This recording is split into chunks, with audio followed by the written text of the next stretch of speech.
Hydrogen, hydrogen, element number one. It's the gas that's used to light our brightly shining sun. You can make it out of water, electrically to boot, and soon it may find use as fuel for cars that don't pollute. Deuterium, deuterium, not an element on its own. As an isotope of hydrogen with a neutron it is known. Used in kinetic studies to make reactions slow. When we speak of heavy water, we mean D2O. Tritium, tritium, two neutrons at the core. As radioactive hydrogen, it's used in bombs for war. It's also used in gun sights and exit signs that glow. It's made when cosmic rays hit nitrogen. Now you know. Helium, helium, lightest noble gas.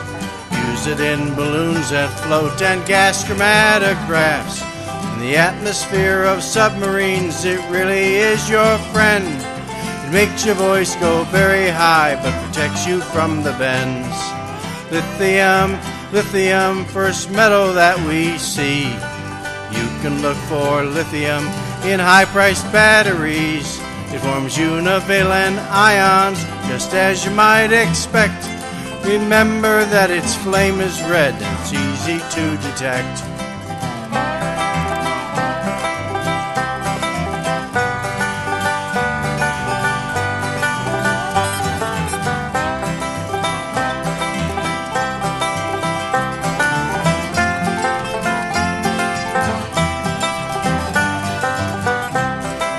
Beryllium, beryllium, the salts taste rather sweet.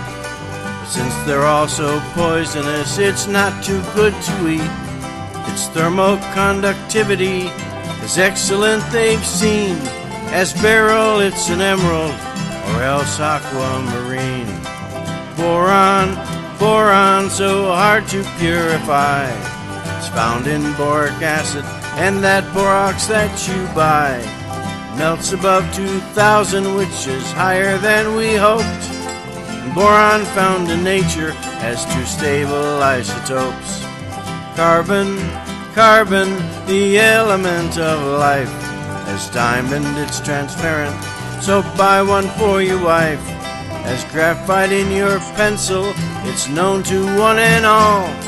And now we have a brand new form that we call buckyballs. Carbon, carbon deserves another verse. Because it is so versatile, its loss would be a curse. If there wasn't any carbon, we'd really be annoyed. If you don't think it's wonderful, ask Morrison and Boyd. Nitrogen, nitrogen, not a diver's friend. Nitrogen narcosis, or bubbles from the bends. As lin or liquid nitrogen, it's so cold it makes ice cream. And the chemical that smells like fish is trimethylamine.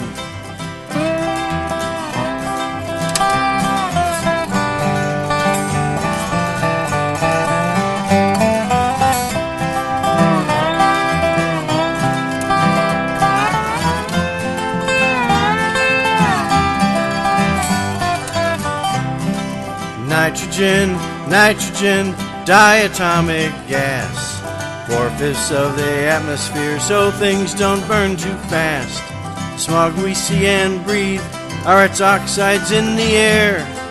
Compounds of this element are found most everywhere. Oxygen, oxygen, breathe it through your nose. It helps to burn your fuel for heat and helps to bleach your clothes. In the upper atmosphere where thunderstorms are known, lightning hits the oxygen, that's how we get ozone. Fluorine, fluorine, pale and yellow gas. When combined with xenon, it made history at last. But fluorochlorocarbons from your freezer and AC deplete the ozone layer, letting in UV. Neon, neon unreactive at this time, but it is used in small amounts in advertising signs. Neon light is also used in the beacons of airplanes.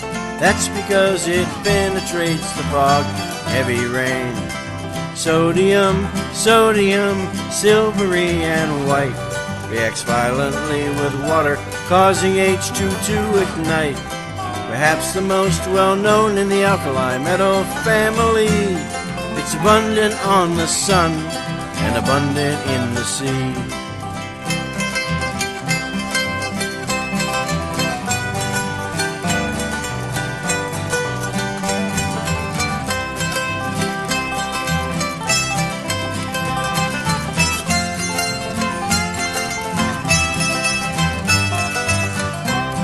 Magnesium, magnesium burns brightly like the sun. It's used for making grignards. Using them is fun. It's also found in fireworks and even Epsom salts. We hear the milk is good to take if your stomach has its faults. Aluminum, aluminum, third most abundant in the soil. It's in soda cans and siding, baking powder and in foil. It forms trivalent ions, it's durable and light. And if you really need some, you can get it from bauxite. Silicon, silicon, hold it in your hand. Stroll down to the seashore and find it in the sand. Now silicones are useful, but here's the latest tip. Silicon is just the thing for great computer chips. Phosphorus, phosphorus glows brightly in the dark. Store it underwater where it's safe from air and sparks. Found in soft drinks, fertilizers, and matches by the pack. The solid comes in three forms, white and red and black. Sulfur, sulfur, stinks for goodness sakes. When combined with hydrogen, it smells like rotten eggs. The solid comes in rhombic and monoclinic too. The liquid comes as lambda and also comes as mu.